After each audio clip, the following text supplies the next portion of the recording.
Hi అండి, అందరికీ నమస్కారం. Welcome to Renu vlogs.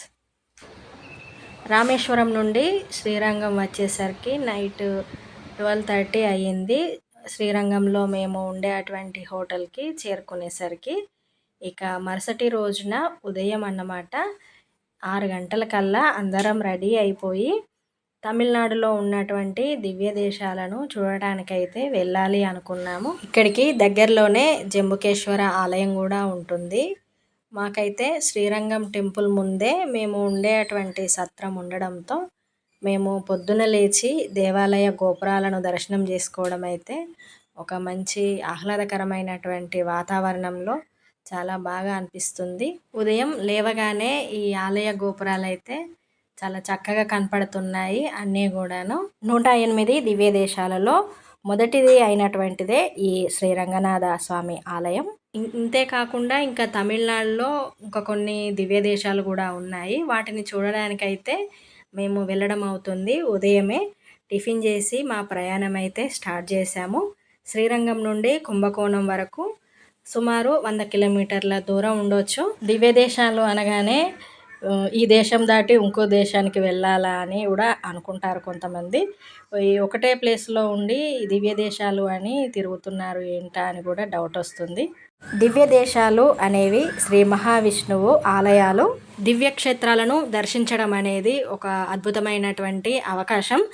అవకాశం కలిగినప్పుడు తప్పకుండా ఉపయోగించుకోవాలి కదా. భూలోకంలో ఉన్నటువంటి 106 దివ్య దేశాలలో అధిక భాగం హిమాలయాల నుండి ఉపఖండం యొక్క దక్షిణ కొన వరకు భారతదేశం అంతటా విస్తరించి ఉన్నాయి. వాటిలో ఎక్కువ శాతం తమిళనాడులోనే ఉన్నాయంట. తమిళనాడులో దాదాపు 84 వరకు దివ్య దేశాలు ఉన్నాయంట. మిగిలినవి కేరళ, ఆంధ్రప్రదేశ్, గుజరాత్, ఉత్తరాఖండ్, ఒకటి నేపాల్లో ముక్తినాథ్ ఆలయం కూడా ఉందంట. వాటన్నిటినీ ఎప్పుడు దర్శిస్తామో ఏమో కానీ ఇప్పుడు వచ్చిన అవకాశాన్ని మాత్రం మేము సద్వినియోగం చేసుకోవాలని అయితే అనుకుంటున్నాము. సాధ్యమైనంత మేరకైతే ఈ కుంభకోణంలో ఉన్నటువంటి దివ్య దేశాలను అయితే దర్శనం చేసుకోవడం అవుతుంది. ఇంత దూరం వచ్చాం కదా, ఇక్కడ ఉన్నటువంటి అన్ని క్షేత్రాలను దర్శనం చేసుకొని వెళ్ళాలి అని అయితే సంకల్పించుకున్నాము. 108 దివ్య దేశాలలో మొదటిది అయినటువంటి శ్రీరంగంలోని రంగనాయక స్వామి క్షేత్రం ఇక్కడి నుండే ప్రారంభమవుతాయి. ఈ కుంభకోణం చుట్టుపక్కల ప్రాంతాన్ని దివ్య దేశాల రాజధాని అని కూడా అంటారంట. కేవలం 20 నుంచి 30 కిలోమీటర్ల పరిధిలోనే అనేక దివ్య దేశాలు ఉన్నాయి. 108 దివ్య దేశాలలో అత్యంత ప్రముఖమైనది ఇక్కడ శారంగపాణి పెరుమాల్, అంటే మహావిష్ణువు యొక్క రూపమే. కాకపోతే ఇక్కడి భాషలో పేర్లు ఇలాగా ఉన్నాయన్నమాట. ఒక్కో గుడికి ఒకదాని తర్వాత ఒకటి వెళ్తూ ఉన్నామా, అక్కడ పేర్లు తెలుసుకోవడానికి మాకు భాష రాక కొంచెం ఇబ్బంది పడాల్సి వచ్చింది. ఏం గుడి ఇది?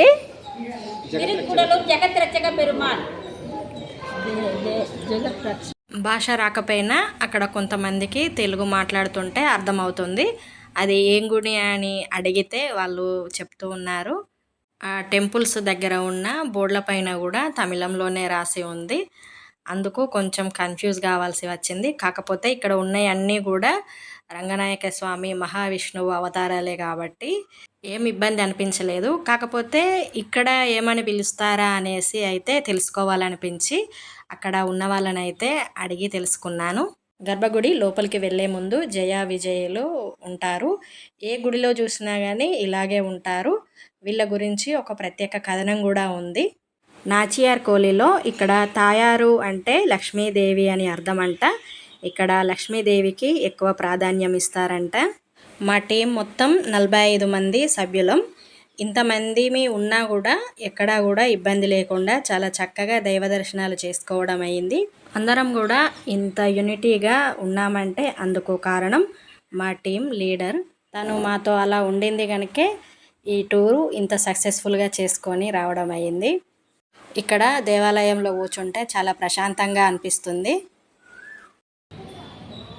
తిరుమంగై ఆళ్వార్ ఆళ్వార్ తిరునామం. ఇక అక్కడి నుండి మరొక దేవాలయానికి అయితే వెళ్ళడం అయింది. ఇక్కడ టెంపుల్స్ అన్నీ కూడా దగ్గర దూరంలోనే ఉన్నాయి. ఒక 7-8 కిలోమీటర్ల పరిధిలోనే ఉన్నాయన్నమాట. రమామణివల్లి సమేతాయ సమేతాయ గజేంద్ర వరదాయ నమః. గజేంద్ర వరదాయ నమః.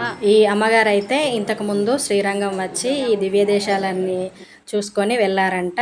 ఆ అనుభవం ప్రకారము ఏ గుడి దేనికి సంబంధించింది, దానికి సంబంధించిన శ్లోకం, అలాగే వాటి అర్థాలు కూడా మా అందరికీ వివరించి చెప్పి ఈ యొక్క దివ్య దేశాల ప్రాముఖ్యతను కూడా ఆ అమ్మగారే మాకు తెలియజేశారన్నమాట.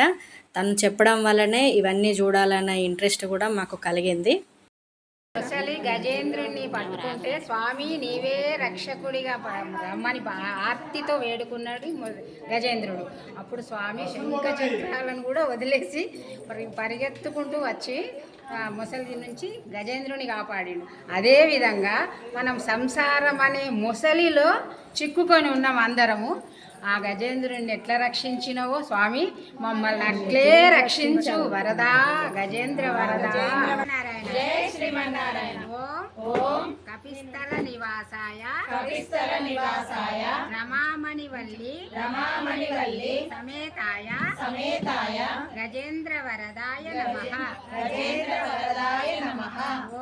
ఓం కపిస్థల నివాసాయ రమామణివల్లి సమేతాయ గజేంద్ర వరదాయ నమః. జై శ్రీమన్నారాయణ. ఈ అమ్మ మా అందరికీ కూడాను గజేంద్ర మోక్షం గురించి చాలా చక్కగా వివరణ చేశారు. తను చెప్తున్న కొద్దీ ఇంకా తెలుసుకోవాలనే ఆసక్తి అయితే కలుగుతుంది. తను ఇంతకుముందు ఈ దివ్యక్షేత్రాలన్నింటినీ దర్శనం చేసుకుంది అంట. ఆ అనుభవంతో ఇక్కడ ఈ టెంపుల్ ఉంటుంది, అక్కడ ఆ టెంపుల్ ఉంటుంది అని మాకు చెప్పడం అయ్యింది. కొన్ని దేవాలయాల దర్శనం అయ్యేసరికి ఇక లంచ్ టైం అయిందన్నమాట. అక్కడే దారిలో ఒక మఠం కనిపిస్తే పెద్ద హాలు ఉంది, అక్కడే భోజనాలు చేద్దామనేసి అయితే బస్సులు అక్కడికి తీసుకెళ్ళి ఆపారు. భోజనం మాతో పాటే మేము స్టే చేసినటువంటి హోటల్ వాళ్ళే ఫుడ్డు, హోటలు, బస్సు మొత్తం ప్యాకేజీ అన్నమాట. మాతో పాటే భోజనాలు చేసి పంపించారు. మేము నైట్ 12:30కు వచ్చినా సరే మా కోసం అయితే భోజనాలు సిద్ధంగా ఉంచారు. మళ్ళీ పొద్దున్నే లేచి ఇటు వచ్చామా, అప్పటికి కూడా ఫుడ్ ప్రిపేర్ చేసి మాతో పాటే పంపించారన్నమాట. తనే మా టీం లీడరు. ఎప్పుడు కూడా భోజనాలు మా అందరికీ వడ్డించిన తర్వాతే తను తినడం అయ్యింది. మాకు లంచ్లోకి భోజనం అయితే అన్ని తీర్ల వెరైటీస్ అయితే చేసి పంపించారు. మధ్యాహ్నం పూట కావడంతో టెంపుల్స్ అన్నీ క్లోజ్ చేసి ఉన్నాయన్నమాట. కొన్ని టెంపుల్స్ దగ్గరికి వెళ్తే డోర్లు వేసి ఉండడంతో తిరిగి వచ్చేసాము. ఇలా అవుతుంది కదా అనేసి కొంచెం రెస్ట్ తీసుకొని వెళ్దామని ఒక 1 అవర్ అలా రెస్ట్ తీసుకొని అయితే వెళ్ళాము. కొన్ని చోట్ల మేము రావడం చూసి అప్పుడే డోర్స్ ఓపెన్ చేశారు. ఈ టెంపుల్ ఆవరణలో చాలా పెద్ద పెద్ద వృక్షాలే ఉన్నాయి. మామిడి చెట్టు అయితేనేమి, ఈ పనస చెట్టు అయితేనేమి, అలాగే అరటి చెట్లు కూడా చాలానే ఉన్నాయి.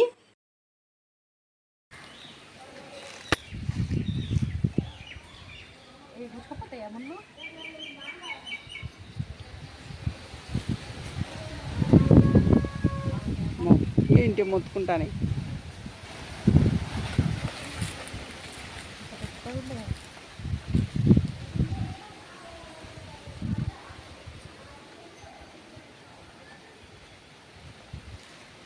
ఈ దేవాలయంలో ఉన్నటువంటి స్వామివారిని దర్శనం చేసుకొని ఈ టెంపుల్ చాలా పెద్దగా ఉంది, ఒకసారి చుట్టూరా తిరిగి చూద్దామని అయితే వెళ్ళాము.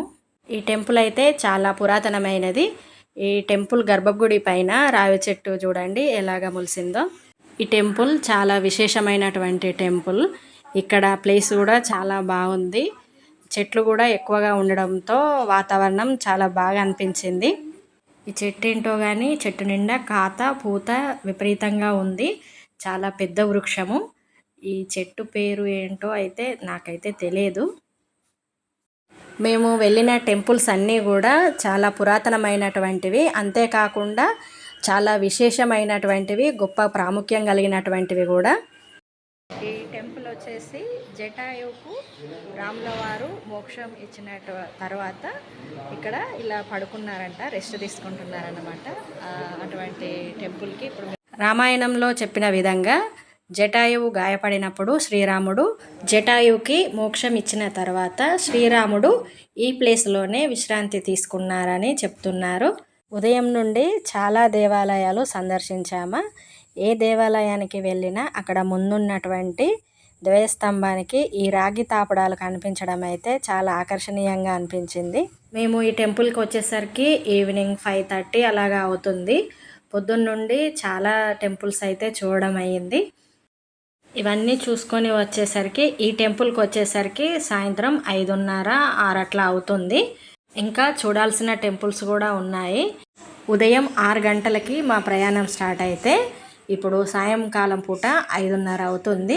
ఇప్పటి వరకు కూడా మేము దైవ దర్శనాలు చేసుకుంటూనే వస్తూ ఉన్నాము. ఎక్కడ కూడా ఎలాంటి అలసట అనేది లేకుండా చాలా ఉత్సాహంగా దైవ దర్శనాలన్నింటినీ అయితే చక్కగా చేసుకోవడం అవుతుంది. ఈ టెంపుల్కి వచ్చేసరికి ఈ దేవాలయం ముందు ఈ రథాన్ని అయితే అలంకరిస్తున్నారు. చాలా ఎత్తైనటువంటి రథం, భారీ రథాకార గర్భగుడి ఇక్కడ ప్రత్యేక ఆకర్షణగా ఉంటుందంట. మరొక దేవాలయంలో ఇక్కడ స్వామికి చేసే ప్రసాదంలో ఉప్పు అసలే వేయరంట.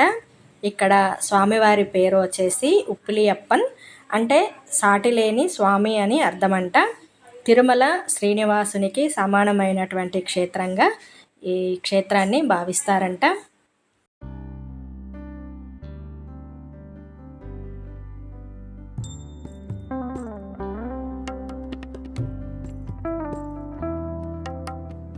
ధ్వజస్తంభం నుంచి కొంచెం ముందుకు వచ్చినట్లయితే ఉంటే ఈ టెంపుల్లో అందరూ కూడా ఇక్కడ దీపాలు పెడుతున్నారు. ఇక్కడికి రావడం చూసి అక్కడ పక్కనే ఉన్న గోశాలలో ఉన్నటువంటి అయ్యగారు అయితే గోశాలలో ఉన్నటువంటి లక్ష్మీదేవికి అయితే నమస్కారం చేసుకొని రమ్మని ఒకటే పిలుస్తున్నారు మమ్మల్ని అయితే ఇక్కడ దీపారాధన అయిన తర్వాత అటువైపు వస్తాననేసి అయితే వాళ్ళకి చెప్పడం అయ్యింది.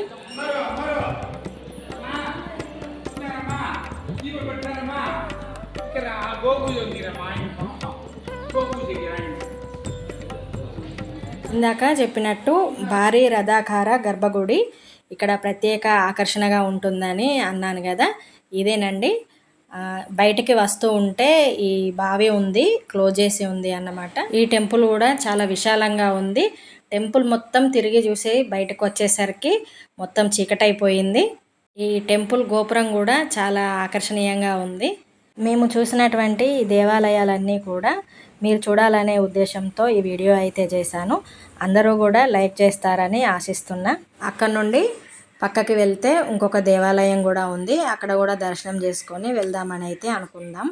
అప్పటికే చీకటైపోయింది, కాకపోతే ఈ దేవాలయం దగ్గరలోనే ఉంది కదా అనేసి అయితే స్వామివారి దర్శనం చేసుకొని వెళ్దామనేసి అయితే ఈ టెంపుల్ లోపలికి అయితే రావడం అయింది. ఈ టెంపుల్లో ప్రత్యేకించి చూసినట్లయితే ఉంటే కింద ఉన్న గోడలకి స్తంభాల కంటే పైన ఉన్న సీలింగ్కి అయితే రంగులు చాలా చక్కగా వేశారు. శ్రీరంగంలో ఉన్నటువంటి కుంభకోణం దగ్గర ఉన్నటువంటి ఇది 16వ దివ్యక్షేత్రం. 108 దివ్య దేశాలు ఉన్నాయి కదా, వాటిలో ఈ క్షేత్రం వచ్చేసి 16వ దివ్య దేశంగా పిలుస్తారంట. ఇక్కడ ఉన్నటువంటి గోడలపై మాత్రం దశావతారాల్లోని మహావిష్ణువు యొక్క రూపాలనైతే ఈ పెయింటింగ్ చాలా చక్కగా చేశారు. అంతేకాకుండా ఇంకా చాలా రకాలైనటువంటి పెయింటింగ్స్ కూడా ఆకర్షణీయంగా ఉన్నాయి.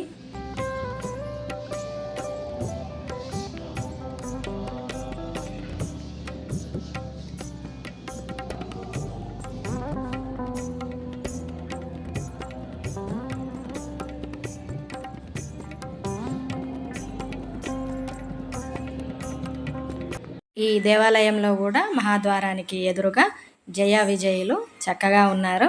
ఈ దేవాలయంలో ప్రత్యేకంగా ఆకట్టుకునే విషయం ఏమిటి ఉందని అంటే ఈ దేవాలయం గోడలపై ఉన్నటువంటి పెయింటింగ్సే చాలా చక్కగా ఉన్నాయి. పైన గోడలపై ఉన్నటువంటి విగ్రహాలు అయితేనేమి, ఆ పెయింటింగ్స్ అయితేనేమి చాలా చక్కగా వేశారు. దేవాలయం నుంచి వెలుపలికి వస్తూ ఉంటే గంటల శబ్దం వినబడింది. ఏంటా అని ఎడం వైపు తిరిగి చూస్తే గజరాజు కనిపించాడు.